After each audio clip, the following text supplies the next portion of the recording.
will be responsible for inviting applications and for awarding the local TV licences. So the government plans to lay legislation this autumn that will give Ofcom the powers to run that licensing process. And that legislation will set out, amongst other things, the criteria that we will need to judge applications against. We don't yet know exactly what they are, those are still being worked through, but they're likely to be fairly simple. Things like catering for the needs and interests of the people in the area, viability and evidence of demand.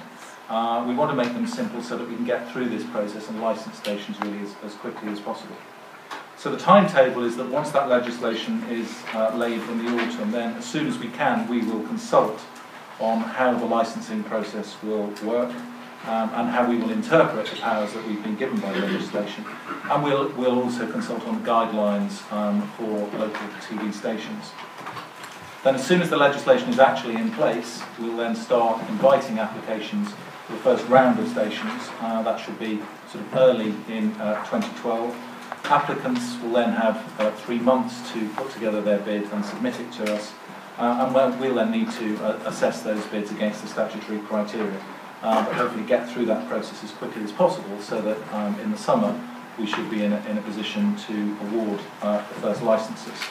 As I say, we want it to be as simple as possible. This is not like bidding for an old ITV licence, so we'll try and make the process as streamlined as possible so that we can get through it. Just to say, running alongside the contest for local TV licences, there's also, subject to what comes out of the government consultations, also a parallel process for licensing of the spectrum for the Mexico licence, and that will also form part of the legislation. Second role for Ofcom is a technical role, and I hope many of you will have seen that last week we published a series of maps, of indicative coverage maps of those 65 locations around the country, to give applicants an idea of the sort of coverage that might be available. It's worth emphasising that those maps are not set in stone.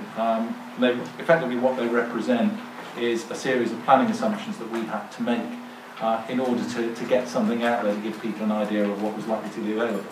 So they're based upon existing TV transmitters, which we think is important because it means that people's existing aerials are pointing in the right direction to pick up the new channels. But it's also based on sort of realistic assumptions about where on the existing TV transmitter masts the antennas will be placed. So we've assumed that they will be at half height of the existing masts, which obviously means the coverage is low. It might be that people will be able to move the antennas up the mast and get better coverage, but equally there are limitations around that as regards interference and also cost as well. I mean, it's the higher up the mast you go, it becomes significantly more expensive. So absolutely, applicants are perfectly entitled to come to us with their own plans for coverage, but as I say, you do need to bear in mind those constraints around what is achievable. Just to close, the other thing I would say is that as part of this process, once the legislation is laid, then Ofcom plans to hold a series of stakeholder seminars to explain to potential applicants things like the broadcasting code and the technical guidance as well. So hopefully as people start to put their bids together to give them more of an idea of the sorts of things that they will need to consider.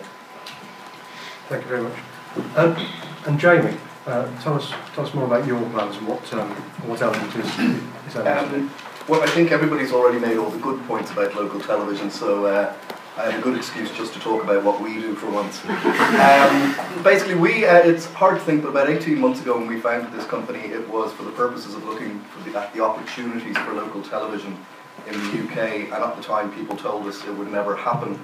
And I'm very glad to be sitting here today when everything seems to be now falling into place very nicely, and it seems to be falling into place in a way that I think a lot of us are very comfortable with.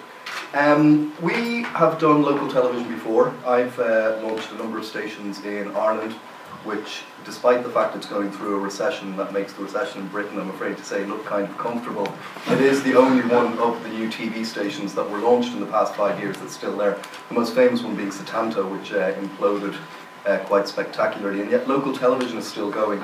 The Minister made reference to local businesses, and that's what's driving it. Local businesses still need customers coming into their shops. They still want to have a voice to local people. Our mission statement is very simple. We are a mirror to reflect the local zeitgeist. It sounds like something that is a little bit airy-fairy, but we're very anti just doing opt-outs. We believe that there are 3 key criteria to doing local television. They're quality, relevance and costs. And it's like the fire triangle we had in science class as kids. Unless we get the balance completely right between those 3, they don't work. And that's why we've had some success with local television in the past. The other thing we did that was slightly different was we actually brought in the technology partners as investors from the beginning. So a lot of, when we talk about local television, we're actually talking about DTT, IPTV, internet television, just to make that distinction, mobiles, pads, web. We all know that if we're doing a station in Bristol, that there's going to be a huge amount of people from Bristol who don't live in Bristol who are going to be looking to access this, and the revenue streams there are actually quite healthy. The other thing is, as well, is by bringing in the technology partners, we were able to drive down costs, and it's that low cost that you're then going to be able to drive demand from local business. One of the things that, I wouldn't say we disliked, but one of the things that made us uncomfortable about the original spine model was this assumption that it was always going to have to be national ad revenue, and you're kind of sitting there going, really? We used to go into businesses in Dublin, for example, when we launched, and we used to go in with these TVRs and TAMs, which are the barbs in Ireland, and we used to say to them, blah, blah, blah, and they would just sit there and go, do you know what, you guys are turning over $1 million a year, I'm turning over 20 million a year, I'll decide what is successful for my business. Then what they did was, a lot of the time, was they'd buy a Skype phone number and then count how many phone calls they got, because that was the one they used on their ad. And I think the risk that we can take is that we look at national television shrunken as being local television. That's not what it is. Local television is a very, very particular product. It's very different, and it's driven by those 3 things: quality, relevance, and costs. 2 years ago, when we were looking at local television, people were still saying, but look at YouTube, it's just a woman putting a cat in the bin. And yet, if you look at the 1,000 top watch videos on YouTube, it is movies, it is clips, it is music videos.